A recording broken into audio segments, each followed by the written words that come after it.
नमस्कार मंडळी, आज नवरात्रीचा दुसरा दिवस। काल पहिल्या दिवशी आम्ही आमच्या कुलस्वामिनी आई केळबाईचं तुमका दर्शन दिलं, घटस्थापना कशी होता ती दाखवलं। आजच्या दुसऱ्या ब्लॉगमध्ये आम्ही तुमका दाखवतो आई काळबा देवी, जी की मालवणातच हा मेड्यामध्ये, आणि थंय तुमका मी आज घेऊन जाते। आज काळबा देवीचं दर्शन तुमका मी देतोय, चला माझ्या सोबत राहा।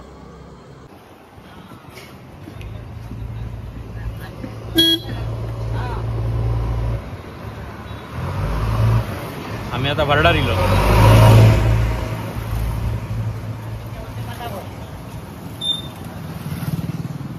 बाजारातून जाऊया ना।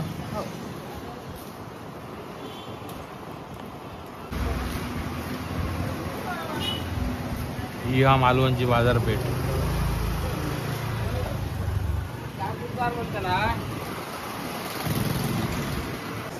आम्ही आता गेलो धक्क्यावर, पैसून किल्ल्यावर जातो धक्क्यात आणि राईट मारायचं।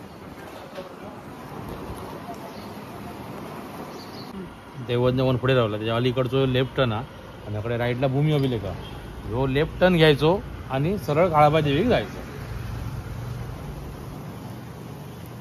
सो राईट मारून सरळ जातलो काळबा देवीच्या मंदिराकडे। हा जा असा समोर बरोबर दिसता काळबा देवी मंदिर। आम्ही आता मंदिराकडे येऊन पोहोचलेले असो आणि आता मंदिरात आम्ही दर्शन घेऊ जातलो। जर तुमका खण, नारळ, ओटी, अगरबत्ती, साडी घेऊची असेल तर या काकींकडे घ्यावा, तिथे बसलेली असतात।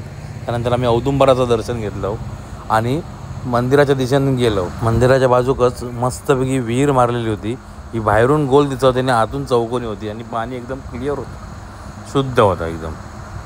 त्यानंतर आम्ही मंदिराच्या बरोबर समोर गेलो आणि मंदिराच्या गाभाऱ्याच्या समोर जाऊन उभे राहिलो आणि थंयसूनच आमका देवीचं दर्शन उत्तमरित्या झालं।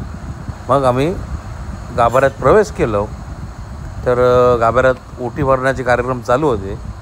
आमची सौभाग्यवती पुढे गेली आणि लाईनीत उभी राहिली। आम्ही जरा लवकर गेल्यामुळे जास्त गर्दी नव्हती, आमचं लगेच दुसरं का तिसरं नंबर लागलो आणि बरोबर या दरवाजाच्या समोर आमची बायको उभी राहिली। मंदिराचं काम एवढा सुंदर झाला ना की खरोखर डोळ्याचा पारणा पिटता। मंडळी, खरोखर एकदा काळबा देवीच्या दर्शनाक जावा आणि या मंदिर बघा, खूप छोटा आणि सुंदर मंदिर असा। पुजारी म्हणून धुरी काका होते, ते घाई न करता उत्तम असा गारणा घालत होते। नवरात्रीनिमित्त रोज संध्याकाळी 7:30 वाजता देवीची आरती होता, सगळ्यांनी सहभागी व्हा। ह्या काळबा देवीचा मंदिर खूप प्राचीन असा आणि त्याचा हल्लीच बांधकाम झालेला आणि ही खरी सगळी माहिती लिहून ठेवलेली आहे देवीची। जर तुमका वेळ भेटलो तर मंदिरात जावा आणि ही पूर्ण माहिती वाचा, म्हणजे तुमका काळबा देवीचं महत्त्व कळताला। जसो आमचो नंबर येलो तसो आमच्या सौभाग्यवतीन देवीच्या पाया वगैरे पाडान घेतल्यान, माकाव बोलवल्यान, मी देवीचा व्यवस्थित पाया पाडान दर्शन घेतलं आहे आणि ह्या तुमका देवीचा आणि ह्या देवीचा बाजूक असलेल्या चाळकोबाचं दर्शन तुमका मी दिलं आहे। हा व्यवस्थित दर्शन घ्यावा आणि असा दर्शन घ्यावाच, पण एकदा मंदिरात जाऊन नक्की दर्शन घ्यावा, खरोखर मन प्रसन्न होता। धुरी काकांनी आमचा कारण अगदी दणक्यात घातल्याने। दोन मूर्ती कसले? ही आमची देवीची आहे सर, ही आपली काळबा देवी आणि हे चाळकोबा देव। म्हणजे कधी मंदिरात इला तर लक्षात ठेवा मंडळी, ही आपली काळबा देवी असा आणि हो चाळकोबा देव। तर एका किती वर्ष झाली? खूप वर्ष, 6व्या शतकातली असा। 6व्या शतकातली असा। आणि जसं आमचं दर्शन झालं आम्ही बाहेर येलो आणि एक प्रदक्षिणा मारलो आणि मंदिराच्या मागे येलो। मंदिराच्या मागे बघा कळस किती छान दिसता, खरोखर मंडळी सुंदर मंदिराचा, एकदा नक्की यावा आणि या मंदिरात येऊन देवीचं दर्शन घ्यावा। तर मंडळी, आज आम्ही गेलेलो काळबा देवीच्या दर्शनाक। तर काळबा देवीच्या दर्शनात गेलास का तुमका काळबा देवीसोबतच चाळकोबाचा पण दर्शन होता।